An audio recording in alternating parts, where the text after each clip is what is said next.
Gift Biz Unwrapped, episode number 7. Hi, this is John Lee Dumas of Entrepreneur on Fire, and you're listening to Gift Biz Unwrapped, and now it's time to light it up. Welcome to Gift Biz Unwrapped, your source for industry-specific insights and advice to develop and grow your business. And now, here's your host, Sue Monheit. Hi, I'm Sue, and welcome to the Gift Biz Unwrapped podcast. Whether you own a brick and mortar shop, sell online, or are just getting started, you'll discover new insight to gain traction and grow your business. I am so excited today to have Barbara Appelbaum of Appelbaum Wellness joining us. As a motivational speaker, published author, and certified wellness coach, Barbara is inspiring hope through mindful health and a meaningful life. By combining healthy living, spirituality, and neuroscience principles, she helps people understand how to be proactive in their health care versus reactionary in their sick care, so they can feel great in their body and in their life. She's a member of the National Speakers Association and holds 2 master's degrees. Barbara guest lectures at Canyon Ranch in Tucson and is a regular contributor to Maria Shriver's blog. The reason I invited Barbara on the show today is that the focus of her second book, which is going to be coming out in the fall, focuses on a specific topic that I believe is something we all need in business. We're going to get to this a little bit later, but for now, welcome to the show, Barbara. Thanks, Sue. I'm so excited to be here, and thank you for asking me. I am thrilled to have you here. Would you like to enhance anything that I've already shared with our audience about your background? Well, pretty much my background is primarily in healthcare. Throughout my work career, there was a lot of stress. And I think it's important for listeners to know that that's where I started with my business, is stress. How do you get rid of it? And that's kind of where we're going to head this session. And so I hope that it's of help to them and their businesses as well. I'm sure it will be, because anyone who has started a business already knows that stress is pretty much an everyday occurrence. And I think people who are thinking about starting a business, just that whole idea of, am I putting it together and going to make it work, is stressful in and of itself. Exactly. And I basically want you all, as your listeners, to know, I've walked in your shoes. I continue to walk in your shoes. I get it. And I'm going to help you figure it out. Perfect. Well, we like to align the conversation around the life of a candle. The light shines on you while you share your stories and experiences. Shall we light it up? Absolutely. All right. So help us envision your candle. What color is it, Barbara? My candle is purple. And why purple? Some of your listeners may understand and know about the chakra points that we all have. Those are the energetic points in our body. And the crown chakra is a purple color, and it's our energy at our highest level. And the way I interpret it for myself is it's basically having the utmost faith in myself and in my own strength. So that's why I choose purple, because it's the color of my crown chakra. I love the significance behind that color. I've never heard that before. That's fabulous. Oh, thanks. Yeah, if somebody wants to Google chakras and colors, and you'll see all the different energy points and the different colors that coincide, because everybody has a different one that is more meaningful to them. Oh, that's very cool. Yeah. So I'm going to put a challenge out to all our listeners. Google those. What are the 2 words again? Chakra. How do you spell it? I believe it's Chakra. Okay. But Google will correct it if it's wrong. And colors. All right. I'm going to put that in the show notes for everybody. And anyone who does that, comment at the bottom of the show notes what your color is. That would be very interesting. And now, Barbara, what is the motivational quote that you would put on your purple candle? My favorite quote. Just when the caterpillar thought the world was over, it became a butterfly. Oh, nice. Mm-hmm. Do you know who said that initially? I don't. And so I always put it with anonymous next to it. There you go. Well, yeah. That's how it will be represented here. Okay. All right. So as I alluded a little bit earlier, you have a book coming out in the fall And the concept and the strategy that you present addresses an issue that we as business owners encounter all the time. And I believe you have a technique to help address it. And I'm thrilled because I think you're going to give us a little precursor of what this is all about. So I'm going to let you take it away. Okay, thanks, Sue. And yes, I'm going to give everybody a little teaser because it is still a work in process and it will be coming out in the fall. And the basic premise is my theory I call gift, which seems appropriate for your audience since they are in the gift business. Totally. Yeah. So only this is not a tangible gift. This is a non-tangible gift. And let's face it, whether it's personal or professional, we often find ourselves faced with an adversity of some sort, and we're left asking ourselves, why me? Almost as if somebody pulls the rug out from under us. We're laying on our back, staring at the ceiling, going, really? And that happens a lot, especially when we're an entrepreneur working on our own or with a small staff. And then what happens, right? We find ourselves panicking and getting stressed and anxious and worried and, oh my God, and how am I going to do this? So what I've come up with is a gift process that helps a person shift their thinking and their energy from this negativity or panic to instead saying, hey, what's next? I've got this. I've got it under control. I know what to do. So facing adversity is truly one of life's gifts. And gift is the acronym I use to recognize that there's always an opportunity that lies within. And I'll be kind and give the teaser of what GIFT stands for, even though I don't want to give away the whole book. G is get clear. I, increase your awareness. F is focus. And T is take action. And through the book and through the way that I teach these, a person will have it naturally. So namely, when something bad happens or things get really stressful, they're not going to think, what am I supposed to do now? They're going to go, oh yeah, gift. Get clear, increase awareness, focus, take action. I've got it. The whole idea of being able to take control of a situation is so, I'm struggling for the word, but kind of like a peaceful concept to know that no matter what happens, if you use this theory of gift and take those steps, you can be in control of any situation. Exactly. It's empowering. Empowering. That's exactly the right word. I mean, I know even with my business, if I, heaven forbid, have a customer who's not happy, because I certainly want every single interaction to be absolutely perfect, which I know is unrealistic. For whatever reason, whatever happens within business, right?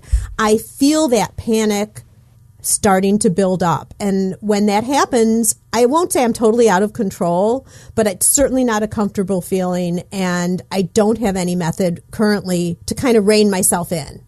Exactly. And what's so important for people to recognize is that's normal. We all have that. We all have different triggers, but we all have the same emotions. No matter how we apply this to each of our own lives, it's still going to work. Yeah, and you're right. It can be for business or for life, either. Either, because the reality is, whether you're personal or in business situations, how you think is going to affect how you feel, and how you feel is going to affect how you behave. Shift one, you shift the rest. Very powerful. Can you go back and tell us a time when you've applied this technique already? Probably not even knowing it, because you probably hadn't created GIFT at the time. You are absolutely right on that. And that was probably, looking back, my biggest aha moment. And that's how the book came to be, because I thought, oh my gosh, I've been doing this forever. I didn't even know it. And honestly, I would say I've used it a lot. But probably the most challenging thing that ever happened to me, which is also how, in a way, I got into the business I'm in, was that life changes in the blink of an eye. And for me, I got sucker punched one day in that I thought I had had a stroke while I was at work. And then the next thing I realized, after hours and a couple days went by, it was much more serious than I had expected. sought out physicians, and over the course of 3 weeks came the dreaded diagnosis and the words, "My dear, beyond a shadow of a doubt, you have multiple sclerosis."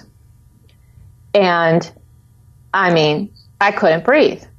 I could actually feel the room closing in around me. And as I trying to process all of it, I don't know, it just kicked into gear. All of a sudden, I was like, okay, you got this. You know what to do. Let's figure out what this is. Let's figure out what we're going to do about it. And I, in essence, mentally took the stance of, I'm going to fight this. And I just did it naturally. And I never really wondered why until I got into my career, got into writing the books, got into writing articles, and started recognizing, wait a minute, there's kind of a plan here that my brain takes. To tell you the truth, this came out of a game my parents used to play with us when we were kids. And it was called the panic game. We'd sit around the dinner table and my parents would make up these crazy scenarios of, you're trapped on the first floor and you can't get to the window and there's smoke everywhere and there's fire there and whatever. And we had to figure out how to get out of whatever situation without panicking. And that taught me how to think on my feet, basically. They had no idea what they were doing, where they were leading you. They didn't. When I said to my folks one day, I said, I had this aha moment and I'm writing this book because I really want to help people. And I realized I have a gift, pardon the pun, that I'd like to share with the world. And they said, well, where on earth did you come up with this idea? And I looked at them and I said, just so happens around our dining room table from when we were kids. And they couldn't stop laughing. They thought it was hysterical because you're right. They had no clue what they were doing. They just came up with this and thought it would be a smart thing, kind of like how parents these days do stranger danger to teach their kids not to talk to strangers. Right. Well, that's what my folks did, only in those days we didn't have to worry about stranger danger. We had to worry about just danger around us as far as like if the house caught fire or whatever. Right. And you're so panicked when a situation like that occurs that you can't rationally think or anything. So being able to kind of plan before an event happens, even though you might not know the specifics, can be so valuable. Very true. And sometimes I find that I've planned before something happens and I don't even know I've done that. Because once this becomes part of your being, this process, it just turns into how your brain thinks. And so how long do you think, once people are exposed to the detail, you've shared with us a little bit now, but once the book comes out and once there's more detail and structure behind this, how long do you think it would normally take a person to kind of click into intuitively being able to jump into that process? Well, I think a person would probably have to apply it several times because basically research shows that it takes 30 days to change a habit, 90 days to make it stick. And I always think it probably takes about 6 months to make it stick, truly. So once you make the change, and then if you keep reinforcing and keep applying and keep doing, one day all of a sudden you're going to recognize it's happening and you're not even consciously aware of it. So when that book comes out and, even just you can kind of get a feel for the way it would roll just with what Barb's shared already. So, even when you're encountering panic now for the next few months, just think I'm going to have a really good structured solution come the fall. Yeah. And for those of us who are listening in the fall of 2015 or afterwards, it'll be available and ready for you. Let's move on, Barbara, to the reflection section. What is one trait that you naturally have that you would say has helped you to succeed? Probably the most important trait is empathy. I have learned to be able to put myself in other people's shoes without making it about me. A great visual for people to understand is that so many times when somebody has something going wrong, they start to share with a friend or a loved one, and then the person says, oh yeah, I remember when I had that happen to me. And they, in essence, get in the box with them and make it all about them. And I'm able to stay on the outside and say, hey, yeah, that's understandable. That's normal. I've seen that happen. What can I do to help? How can I help you? What do you need from me? I really believe that has helped me succeed because it creates stronger relationships for me. I don't think people naturally realize that they're doing it. They don't. And I would like to challenge your listeners that the next time they have a conversation with someone and someone starts complaining or saying something about themselves, to listen and to not say the word I in response, to find other things to say.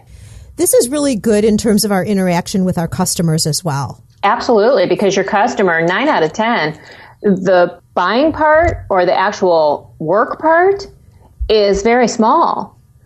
Every customer, at least in my experience, wants someone to talk to. Every human being wants someone to talk to. So this is a very helpful technique to open up that relationship, because in business, it's all about building relationships. Right. And it's all about how someone feels walking away from that interaction. Absolutely. Yeah. So whether it's an experience, we talk a lot about, like in a brick and mortar store, having a nice atmosphere when someone comes in, or if you're on an online shop, how do people feel when they first come into the website? What's their experience? But here's an additional layer on top of that. When you're interacting with them, for me, I'm out at trade shows a lot. So, in terms of talking with them, get them talking about themselves, not reverting back to other things that are more of a focus on you. And I think the result then is you have people walking away, not even probably consciously understanding, but feeling really good about the interaction with you. And that just falls back on the reputation of your company and the feeling that they want to do business with you. Exactly. And then there's going to be the loyalty and hopefully a very long-lasting relationship. And referrals. And referrals, absolutely. We love those. Those fabulous business building referrals. Barbara, what tool do you use regularly to keep productive or to help create balance in your life? Well, there's two that I'll share, and one of which you'll get a kick out of. One is old-fashioned, and that is Post-its. I am the Post-it queen, and I have them all over my bookshelves, all over my office. It is the only way I stay organized is putting my life on a Post-it. And God bless the person who invented them. There's something rewarding, too, with just pulling down that piece of paper and being able to throw it away. Absolutely. Or stick it somewhere else that's less important, for sure. Oh, there you go. So do you categorize your Post-its? Sometimes. It depends what they're for. Because sometimes I have them for passwords and what have you, and sometimes I have them for reminders. So it just depends. Got it. What's your second one? The second one, which I'm total junkie on it, is Outlook. I use Outlook. That's my calendar, my contacts, you name it, tasks, everything is there. Everybody says, but that's so old school. And I say, don't mess if it's not broken. I went to it kicking and screaming years ago because the guys with whom I used to work said, you have to do this. Now I am like an addict when it comes to Outlook. I cannot give it up. I am not a Google person or an Apple person. I am an Outlook person through and through.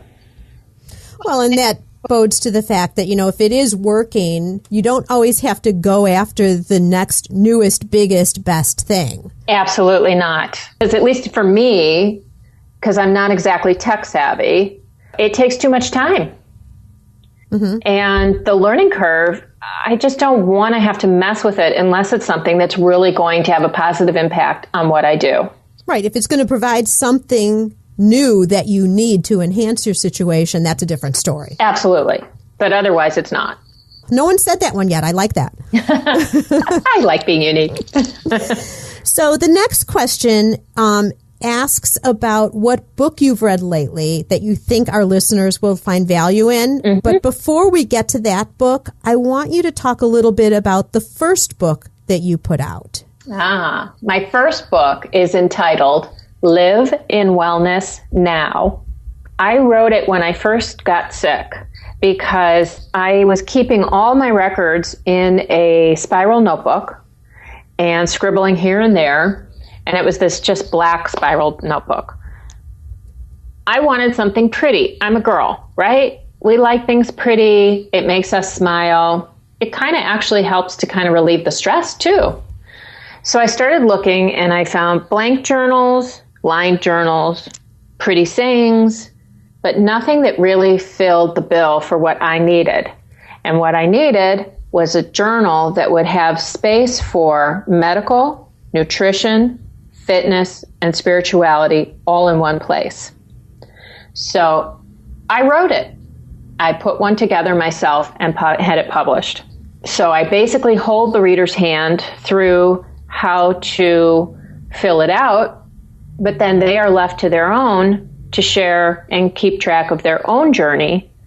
And it's even such that you can stick it in a purse and a briefcase and take it with you. So when you have a doctor's appointment, you can just open it up and say, oh yeah, here's all the information I need for the paperwork they want me to fill out. Or if somebody says, hey, when's the last time you had this test? You say, oh, I have it right here. And you go to the page. There it is. It's very all-inclusive. Yeah, that's fabulous. Okay, so it's called Live in Wellness Now. And where can people find that? They can find it on Amazon, and or they can go to my website, liveinwellnessnow.com. All right. And what was the other book? The other book, I recently read this, and I just loved how he wrote it. Dan Harris, who is the ABC news anchor, he wrote a book called 10% Happier. He basically had meltdown on air one day and realized that he was having anxiety issues, and he didn't know what to do about it. And this chronicles his journey to learning about and then implementing meditation in his life. And the way he says it, the way he teaches it, the way he talks about it is as if you're sitting and having a private conversation with the guy. He really wrote extremely well. And sometimes you laugh. Sometimes I found myself going, yeah, me too. Let's face it, we all have stress in our lives. Stress kills. And we all need to figure out a way to either use it for our benefit or diminish it for our benefit. And this book is a great one. It's a great tool. Do you meditate? I do. I probably meditate about 5 to 10 minutes a day. Someday, hopefully, I'll learn to do more. It takes a while to learn for me to sit still that long and quiet. But I do enjoy it. I also do meditate when I'm doing or practicing yoga. Find it great. I kind of tune out the instructor. I listen enough to do the moves, but other than that, I'm in my own little world. And I also do something or practice something called healing prayer. It all blends together.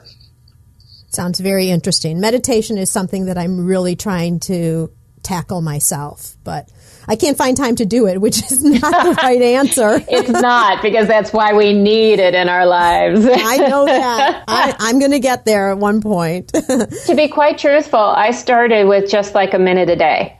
And I know a minute is nothing in the grand scheme of it all. And yet, when you're trying to meditate for the very first time, a minute can seem like an eternity.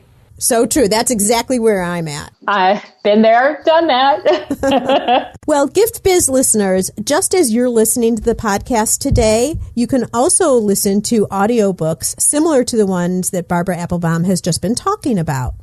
To get an audiobook from Audible for free, all you need to do is go to giftbizbook.com and make a selection. That's giftbizbook.com. Okay, Barbara, we're entering into the Dare to Dream section of our chat. I'd like to present you with a virtual gift. It's a magical box containing unlimited possibilities for your future. This is your dream or goal of almost unreachable height that you'd wish to obtain. Please accept this gift and open it in our presence. What is inside? Well, thank you very much for the gift. And what's inside is to be a host of my own television talk show, where I have guests, some famous, some just your average person, talk about mindful health and living a meaningful life, and really stressing the neuroscience principles, spirituality, and healthy living. I don't like it when I hear people say, I really should be taking better care of myself. The reality is you can, and I want to help people do that. And so my biggest dream is to be able to reach a really broad audience and spread my hope and inspiration that everyone can do it, and it is possible. And I think to have a talk show format to kind of be like the next Oprah would be awesome.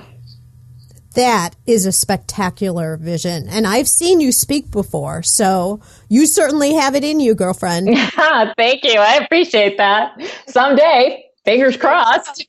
So everyone, when you see Barbara on television, you just remember you saw her here first. You bet. You bet. Or you heard her here first, I guess I ought to say. There you go. And bring your story if I influenced you in any way, shape, or form today to the talk show and be a guest. There you go. So, Barbara, how can our listeners either get in touch with you or learn more about where you're speaking or just what you're all about? The best way is to go to my website. That's the hub for all information about me and my company. And it is appelbaumwellness.com. And Appelbaum is APPELBAUM wellness.com. So if you didn't catch any of the information that Barbara shared with us today, don't fret. You can jump over to Barbara's show notes page at giftbizunwrapped.com, and there we'll have all the links to the tools and the books and everything that we've been discussing today. Thank you so much for your tremendously valuable gifts that you've shared with us. And Barbara, may your candle always burn bright. Thank you, Sue. Thank you so very much. Learn how to work smarter while developing and growing your business. Download our guide called 25 Free Tools to Enhance Your Business and Life. It's our gift to you and available at giftbizunwrapped.com/tools. Thanks for listening, and be sure to join us for the next episode.